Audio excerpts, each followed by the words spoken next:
अंग्रेजी का, और कुछ याद नहीं है। अरे उसमें आपको बैठ के सिखाता है कि 4 घंटा 5 घंटा सस्टेन कर लेते हैं कि नहीं। और आजकल का माई बाप सोचता है कि नर्सरी में नोबेल पुरस्कार ले ले अर्थशास्त्र का। अगर ऐसा ना कोचले रहता है तो उसे बचपना छीन लेता है। कोई एकदम नॉर्मल रखिए, क्लास 7 के बाद उसको टोकना चालू कीजिए। क्यों? क्योंकि अगर क्लास 7 पे नहीं सुधरा तो 8 में बिखर जाएगा, और 8 में किसी को भी सुधर जाना चाहिए। कक्षा 8 तक आपको हर हाल में सुधरना है, वरना 9th चौपट हो जाएगा। और सोचो 9th ऐसा है ना कि 9th चौपट हुआ तो 10 को चौपट करेगा। यानी ओवरऑल आपके लिए कहां से तैयारी करना है कि लड़का अगर क्लास 7 में भी है तो 50% भी मेहनत कर रहा है तो ठीक है, लेकिन जब क्लास 8 में गया तो अपना 70% फोकस करे। 70% समय पढ़ने में ना लगाए, मतलब जो टीचर बता रहे हैं उसको 70% कम से कम बुझा जाना चाहिए। समस्या ये नहीं है, लोग आरोप लगाते हैं कि मेरा बचवा नहीं पढ़ रहा है। हकीकत में उस बचवा से पूछिए कि मास्टर जो पढ़ा रहे हैं ना उसके दिमाग में नहीं घुस रहा है, वरना डाउनलोडिंग पावर तो उसका गूगल से तगड़ा है। अरे एक बार इंस्टॉल करके तो देखो, कभी डिलीट नहीं मारेगा वो। यहाँ पे अब गलती हो जाता है, पगला रहा है वहां पर। हम क्लास 7 की बात बता रहे हैं। हमसे एक मैडम थी जो स्कूल में तो मैडम ही लोग ज्यादा पढ़ते, ए उठो स्टैंड अप, बताओ व्हाट इज इंडिया, भारत क्या है। हम इंडिया इज ए कंट्री बोलना चाहिए, हम डरा गए। India is a good citizen, Bharat एक अच्छा नागरिक है। बताओ ये कभी हो सकता है? हमें ये पता ही नहीं था कि सिटीजन मतलब क्या होता है। बस एक ही चीज का पता था कि इंडिया माने हमारा कंट्री, गुड माने बहुत अच्छा, इंडिया इज गुड सिटीजन। बस लाल डस्टर जो होता है ना मिटाने वाला, ओका लकड़ी पीछा लगा होता, हाथवा उल्टा करके पढ़ता है तुम लोग, पढ़ता है तुम लोग यहाँ पे, हाँ। अब वही हम लोग बोलते पढ़ाती हैं आप लोग, तो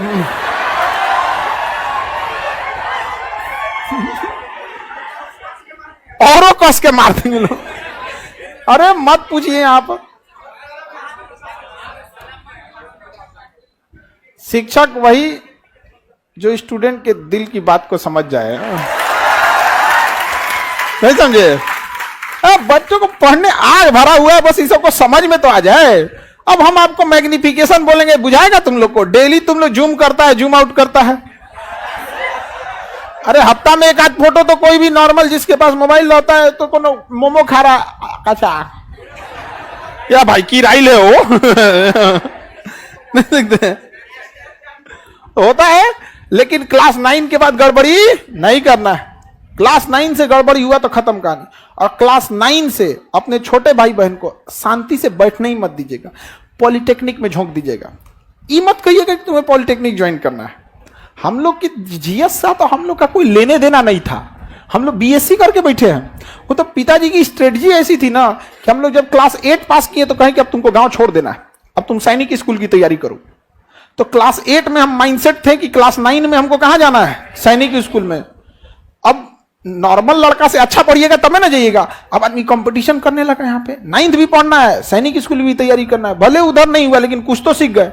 उसके बाद कहें कि कोई बात नहीं, 9th में नहीं हुआ कोई बात नहीं, इससे अच्छा तुमको बताते हैं। पापा हमको ना बहुत अच्छा से संभलाते थे। हम फेल होते थे ना तो हमको एक बात का खुशी होता था कि दुनिया डांटेगी लेकिन पापा टेंशन नहीं लेगा। पापा कहते तो तुम फेल होके आएगा तो पार्टी देंगे इसलिए नहीं कि हम फेल हो जाए, बट इसलिए कि डरते थे कि कहीं मरा मत जाए। इस सब में हर माँ बाप के लिए आपसे कीमती दुनिया का कुछ नहीं हो सकता है। तो वो कहें कि कोई बात नहीं, सैनिक स्कूल से बढ़िया पॉलिटेक्निक है, तुम पॉलिटेक्निक कर लो।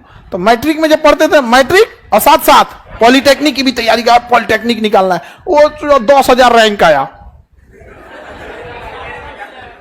हाँ तो कहें कि कोई बात, हाँ 8-10,000 के आसपास आया। तो बड़े इतना याद रहता है बुढ़ौती में हम लोग कौन सी का रैंक आया था। उस समय तो मैट्रिक का रोल नंबर याद था अब थोड़े ना याद रहता है। लेकिन उतना तो हमको ये नहीं समझ में आ रहा था नहीं कि हो क्या रहा है मेरे साथ, लेकिन इतना समझ में आ रहा था, पिताजी को दिख रहा था कि इसका जो लेवल है वो एक मैट्रिक के लेवल से थोड़ा नॉर्मल उड़ गया। फिर 11th में तुम एक काम कर, एनडीए की तैयारी कर, एनडीए उससे जबरदस्त है, देख लेफ्टिनेंट बन जाएगा इतना कम उम्र में, खटाक से लाल बत्ती की गाड़ी मिलेगी, ये वो। हम तो तैयारी कभी छोड़ना ही नहीं है। आप अगर ग्रेजुएशन करके या इंटर पढ़ के घर बैठ गए रहते ना, तो अभी जिस लेवल पे हैं इससे भी नीचे रहते कि नहीं रहते? इसलिए तैयारी छोड़ना ही नहीं है। और हम लोग से कोई पूछता, हमसे एक आदमी पूछे कि सर आप अपना अभी के हिसाब से आप अपने आप को क्या समझते हैं?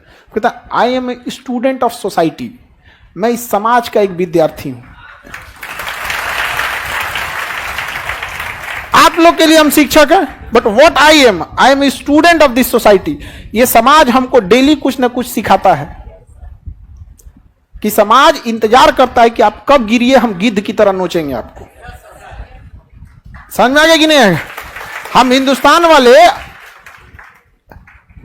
अगर आगे ना भी बढ़े ना, शांति से टांग ना लड़ाए दूसरे के काम में ना, तो हिंदुस्तान में वो काबिलियत है 10 साल में इतना आगे निकल जाएगी कि अमेरिका, रूस, चाइना देखते रह जाएंगे। हम लोग परेशान किससे हैं? पैर खींचने वालों से, केकड़ा के बीच में नहीं, केकड़ा खींचते, परेशान है हम लोग यहां पर। आप असफल होंगे, आपका परिवार से ज्यादा पड़ोसी वाला रह गए, बार बार पूछते रहता है। इसलिए टेंशन नहीं लेना है, टेंशन फ्री पड़ना है। समझ में आ गया कि नहीं आ गया? हम हर समय या तो आपको सफलता मिलेगी या तो अनुभव मिलेगा, एक्सपीरियंस या सक्सेस। और हमेशा याद रखिएगा, experience beats the knowledge. Experience हमेशा ना नॉलेज को पीछे कर दे। आईआईटी के इंजीनियर को बुला के लाइए, को मिस्त्री को बुला के लाइए, खुलवाइए पंखवा, दाएं दाएं मार देगा, यहाँ टेस्टर लगाएगा, यहाँ पत्ती टेढ़ हो गया है, हवा नहीं दे रहा है जी, अपन साइन थीटा कॉस थीटा करते रह जाएंगे। तो आपके पास क्या मिलेगा? एक्सपीरियंस।